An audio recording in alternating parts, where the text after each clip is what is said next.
A gray morning in Canterbury, the air damp with mist and incense. Bells murmur in the distance and footsteps echo over worn stone. A king from England and an emperor from the German lands meet quietly in a cathedral corridor, voices low, hands clasped not in prayer but in promise. France is exhausted, torn by rival factions, and in that hush, a pact takes shape that will tilt the balance of a long and bitter struggle. Why would Sigismund, the man who wore the imperial crown, shift away from the French orbit? Was it ambition, a vision for Europe, the need for stability, or the simple pull of trust after long conversations with Henry? And how did this understanding, sealed far from the trumpet calls of battle, reshape the destiny of a continent? Today, on the Medieval Archives, we follow the thread of a bold diplomatic move from the early 15th century, a story of hopes, bargains, and choices that reveal the human heart behind royal titles. Did Henry manage to change the game against France? Stay with me until the end, because the final turn says as much about frail alliances as it does about power. And if this kind of hidden history sparks your curiosity, tap the little bell, leave a quick thought in the comments, and subscribe to the Medieval Archives so you do not miss the next story we uncover together. Picture yourself standing on a muddy road somewhere in northern France in the autumn of 1416.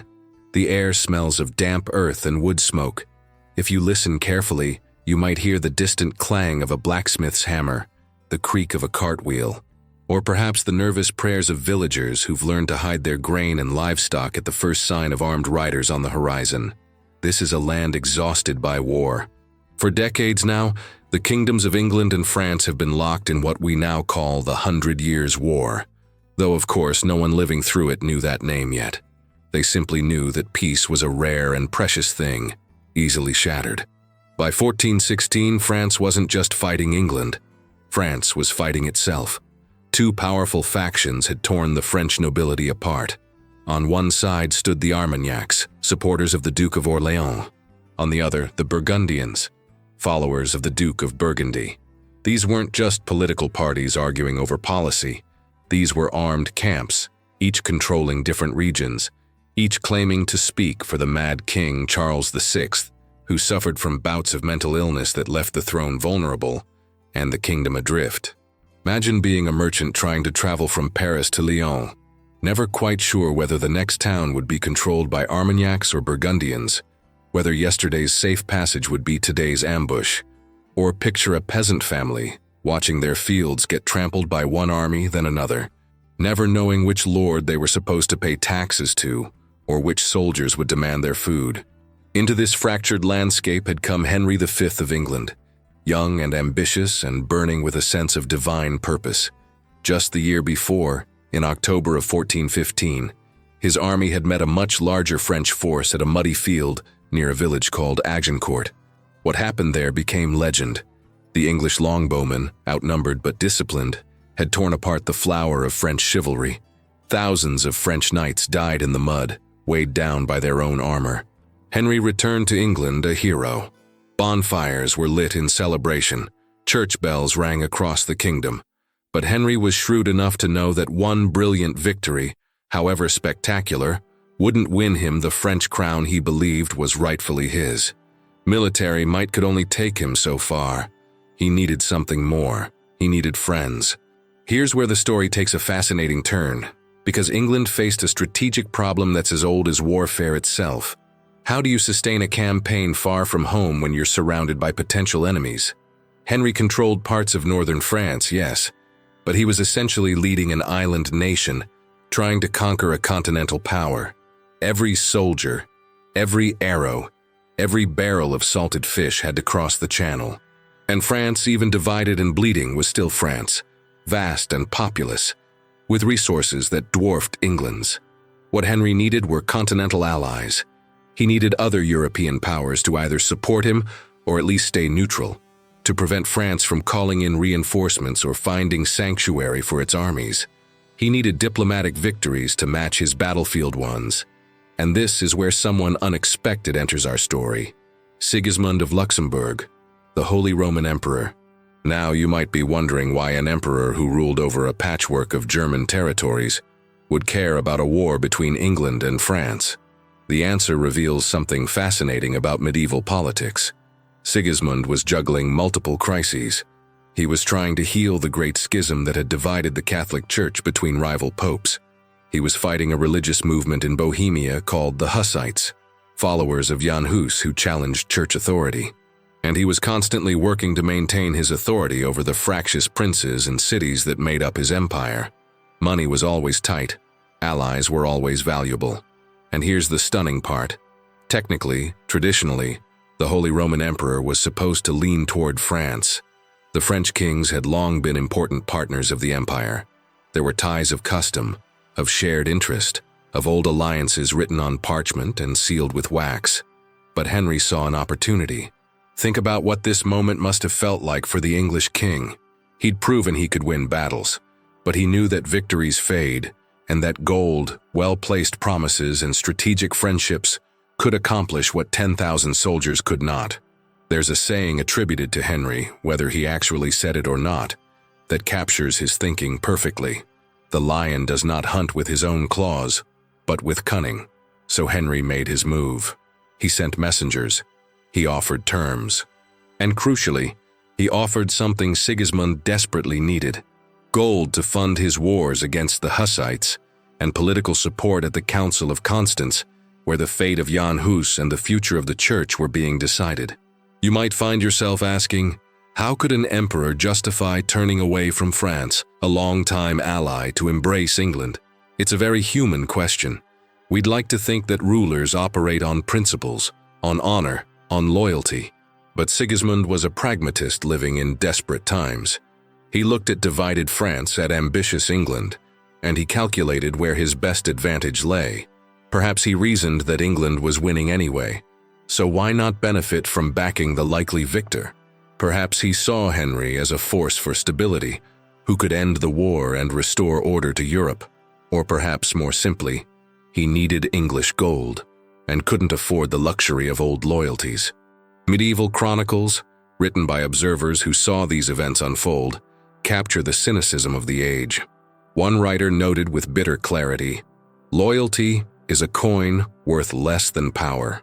It was a world where survival often meant flexibility, where today's enemy might be tomorrow's partner, where the map of alliances shifted like shadows at sunset. And so, as summer turned to autumn in 1416, the stage was set for a meeting that would reshape the war. France, weakened and divided, was about to discover that its problems extended far beyond English arrows and muddy battlefields. Diplomacy, that quieter art of power, was about to deliver a blow that no army could. The question hanging in the air, whispered in French courts and English council chambers alike, was simple but profound. What happens when an empire changes sides? August in England. The year is 1416, and the summer heat has given way to that peculiar English warmth, where sunshine filters through clouds, and the air smells of rain that might come or might hold off. In the coastal town of Canterbury, pilgrims walk the same stones that generations before them have worn smooth, heading toward the great cathedral where Thomas Becket was struck down centuries earlier. The bells ring for prayers. Merchants call out their wares.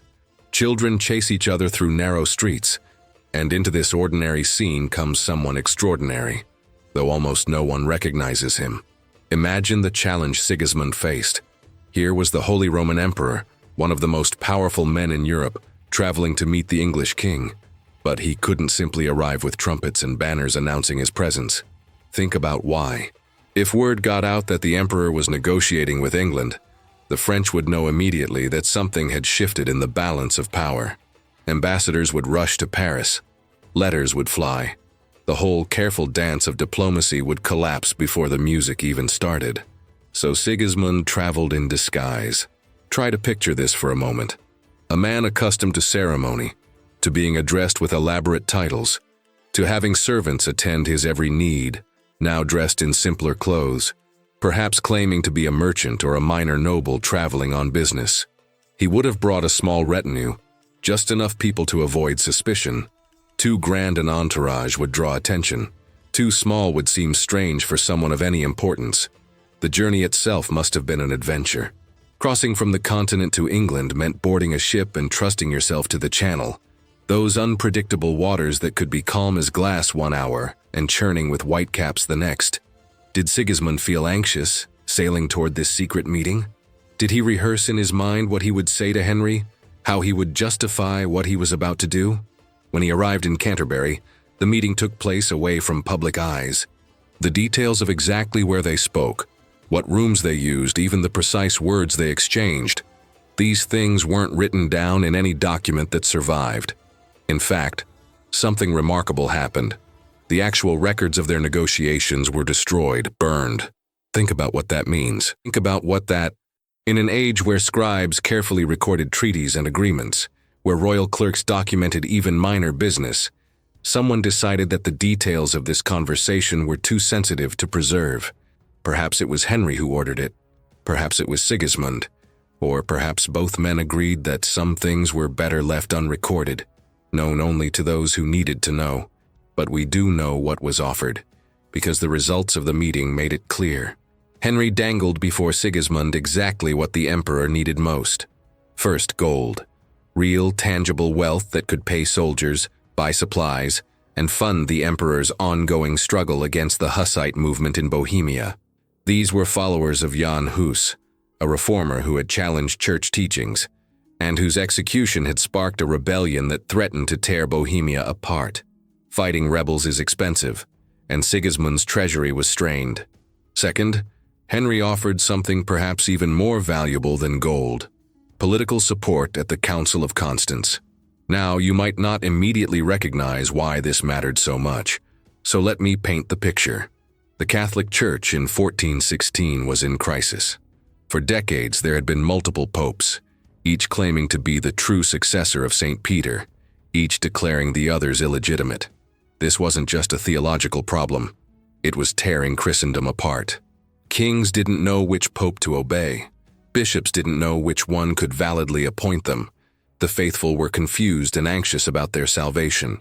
Sigismund had taken it upon himself to help resolve this crisis by convening the Council of Constance, a massive gathering of church leaders meant to heal the schism and restore unity. It was the emperor's chance to be remembered as the man who saved the church.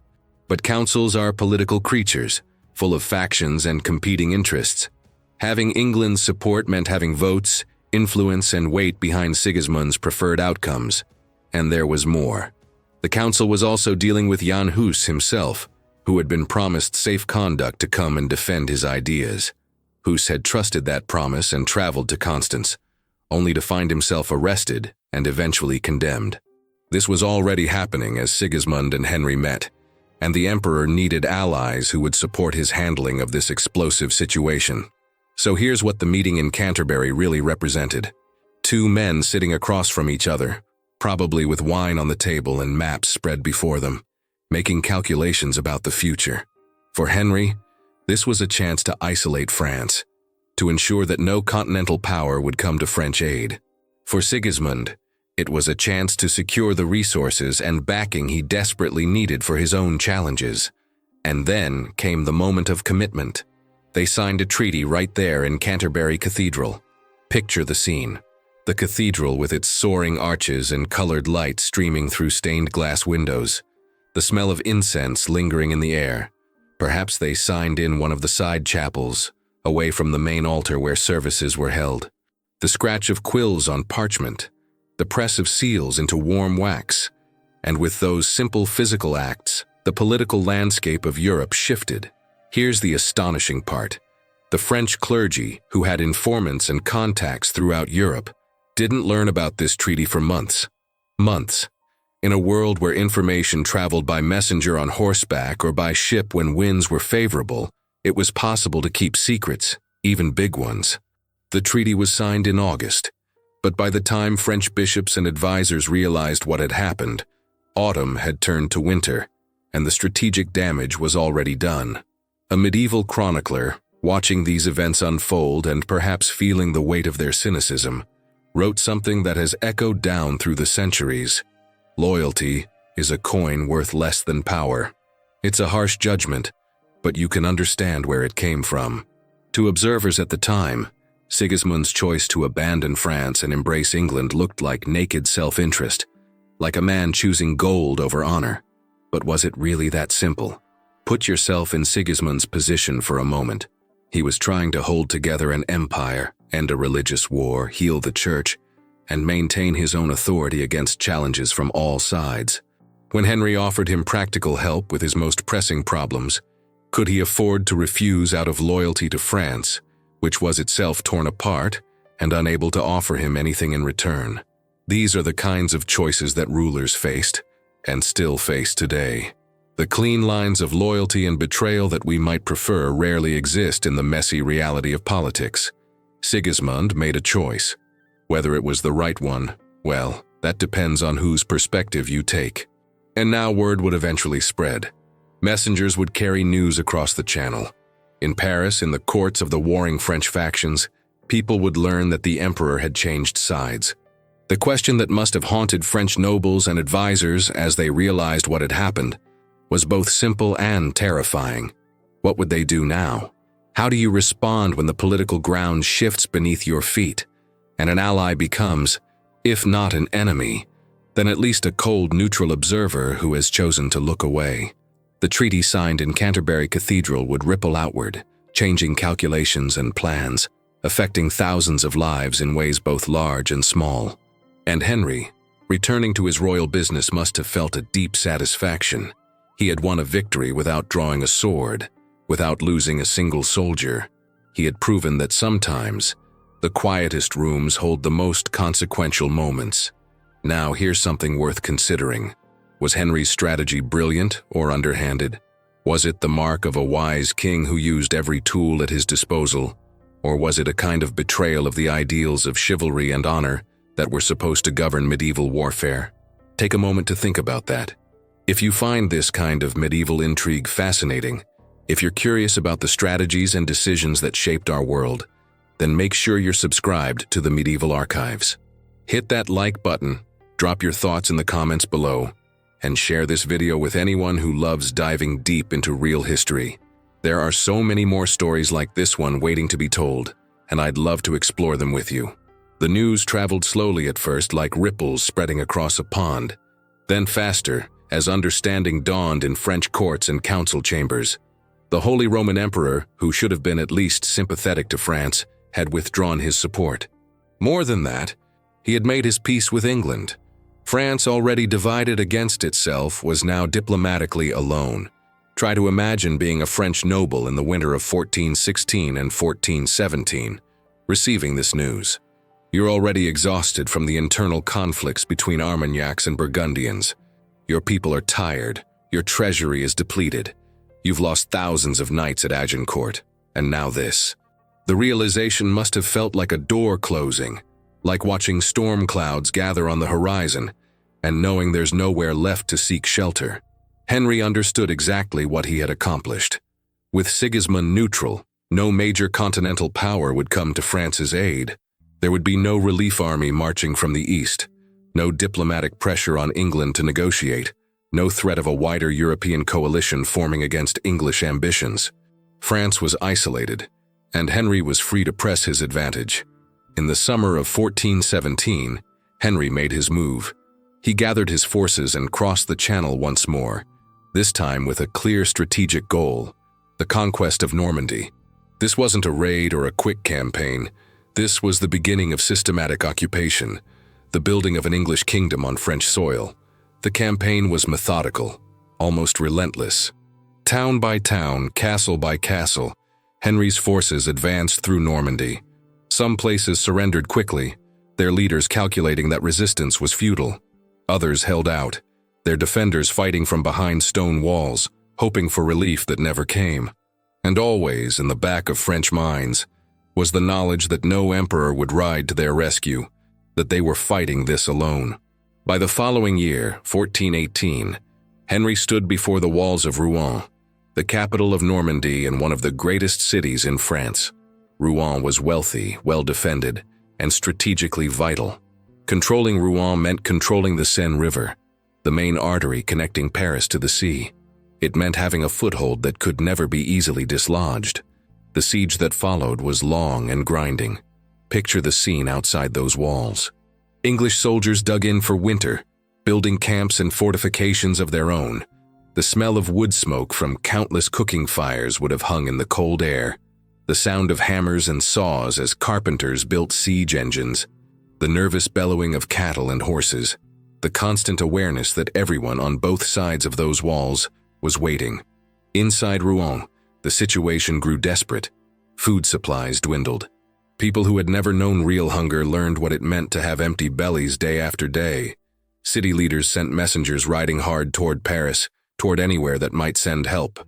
"Come quickly," the messages said. "Send an army, send supplies, send something." But help didn't come. Imagine being one of those messengers riding through the French countryside, changing horses at every opportunity, pushing toward Paris with urgent news. When you finally arrived, dusty and exhausted, and delivered your plea for help, what you heard in response must have been crushing. The king was incapacitated by his illness. The Armagnacs and Burgundians were still fighting each other. Resources were stretched impossibly thin, and hovering over everything, unspoken but understood, was the reality that the emperor had abandoned France. There was no broader alliance to call upon, no diplomatic pressure to bring against England. You can almost hear it, can't you? The sound of those messengers' voices, hoarse with urgency and despair, crying out in council chambers and noble halls, "The emperor has abandoned us." It wasn't just a statement of fact.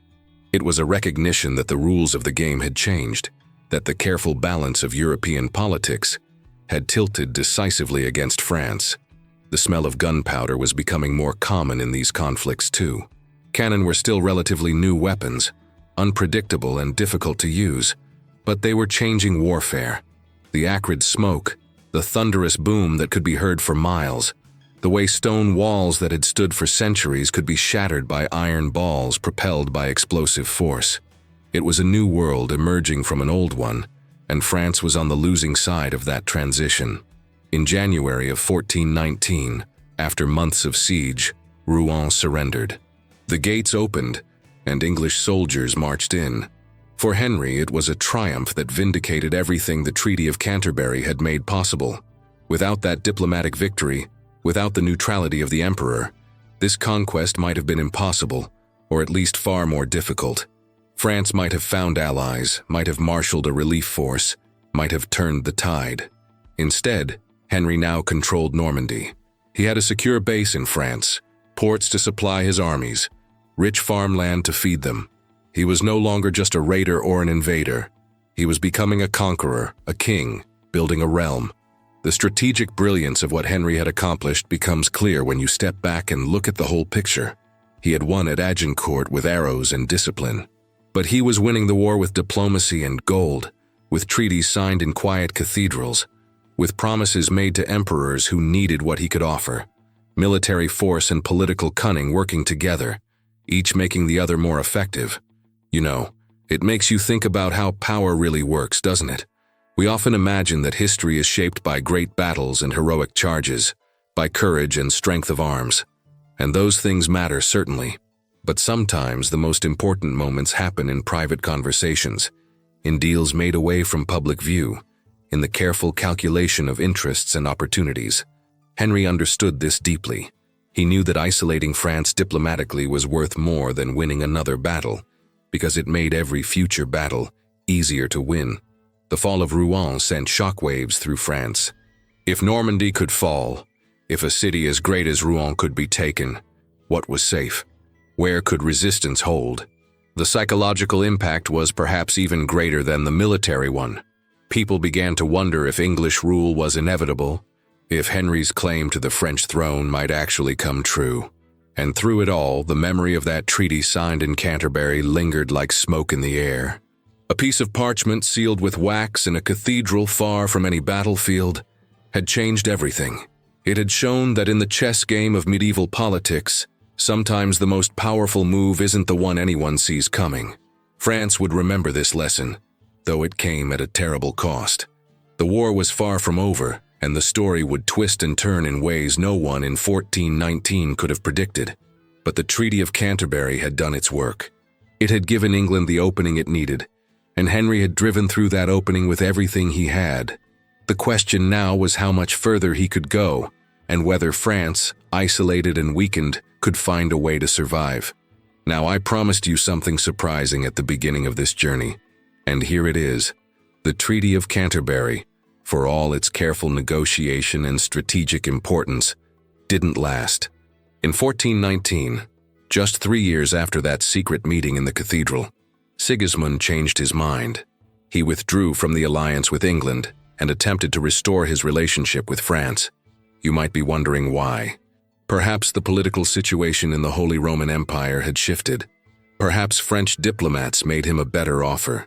Perhaps he felt genuine regret about abandoning an old ally. Or perhaps he simply recognized that backing England too strongly was making him enemies he couldn't afford. Whatever his reasons, Sigismund reversed course. The treaty was effectively abandoned.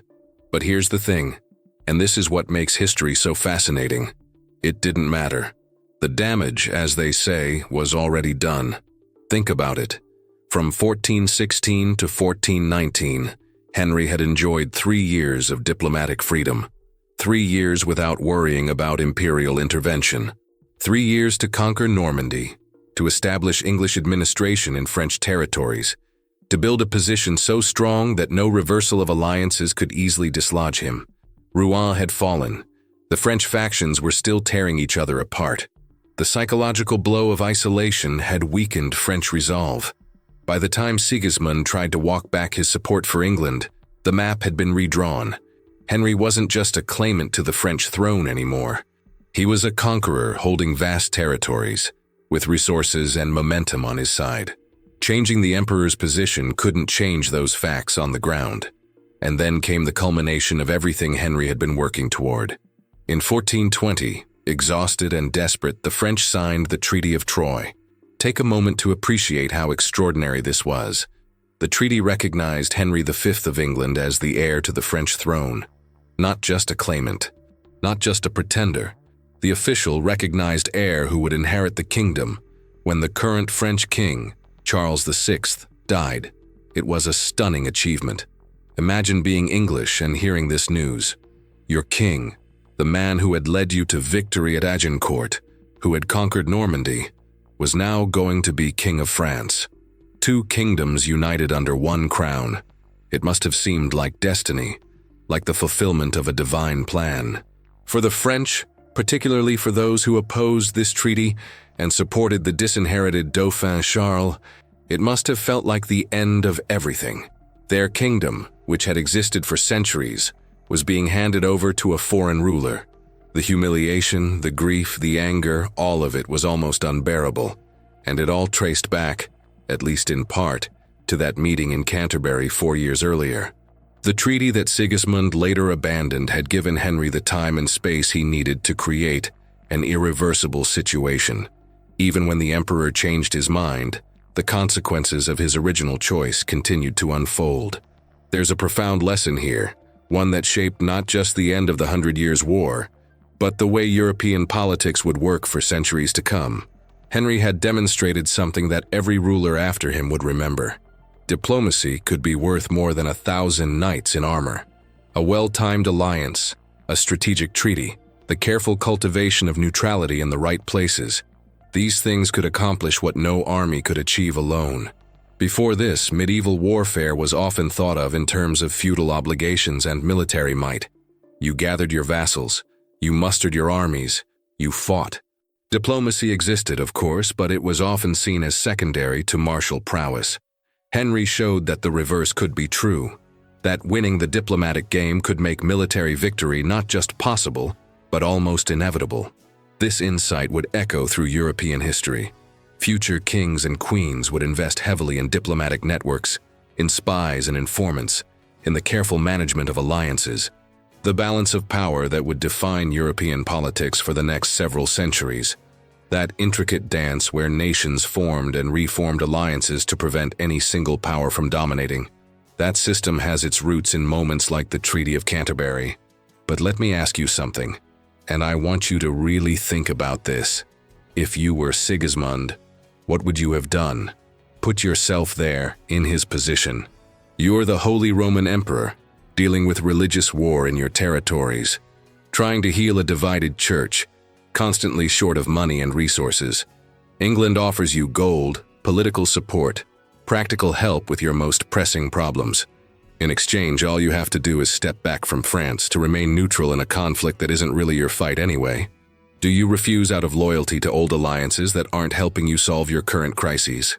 Do you choose honor over pragmatism, knowing that your own people might suffer for that choice? Or do you take the deal, knowing that you're abandoning an ally, but telling yourself that you have to look after your own realm first? There's no easy answer, is there? It's the kind of dilemma that rulers have faced throughout history. The tension between loyalty and self-interest, between honor and necessity, between the kingdom you wish you could build and the realm you actually have to govern. Sigismund made his choice, then changed his mind, and neither decision brought him much glory or gratitude. Perhaps that's the real lesson, that in the messy reality of politics, there often aren't any choices that leave everyone happy, including yourself. The Treaty of Canterbury and its aftermath remind us that history isn't made up of simple heroes and villains. It's made up of people making difficult decisions with incomplete information, trying to balance competing demands, hoping their choices will work out but never entirely sure. Henry was brilliant, yes, but he was also ruthless and willing to use any advantage he could find. Sigismund was pragmatic but perhaps too willing to break his word. The French leaders were trapped by circumstances partly of their own making, unable to unite, even in the face of conquest. And all of these human choices, these moments of calculation and compromise, shaped the world we inherited. The nation-states that eventually emerged from medieval kingdoms, the diplomatic systems we still use today, the understanding that soft power matters as much as military strength, all of this has roots in stories like this one. Standing in Canterbury Cathedral today, you can walk the same stones where that treaty was signed. The building has survived wars and reforms, centuries of change. But the treaty itself, that agreement sealed with wax and promises, exists now only in the traces it left on history, in the way it changed what came after. If you found this journey through medieval diplomacy as fascinating as I have, if you're hungry for more stories about the schemes and strategies that shaped our world, then I'd love to have you join our community here at the Medieval Archives. Hit that subscribe button, give this video a like, and share it with friends who appreciate history that goes beyond the battles to explore the human decisions behind them. There are so many more conspiracies, alliances, and hidden histories waiting to be uncovered, and I can't wait to explore them with you. Until the next adventure, keep questioning, keep learning, and remember that the past is never quite as simple as we think.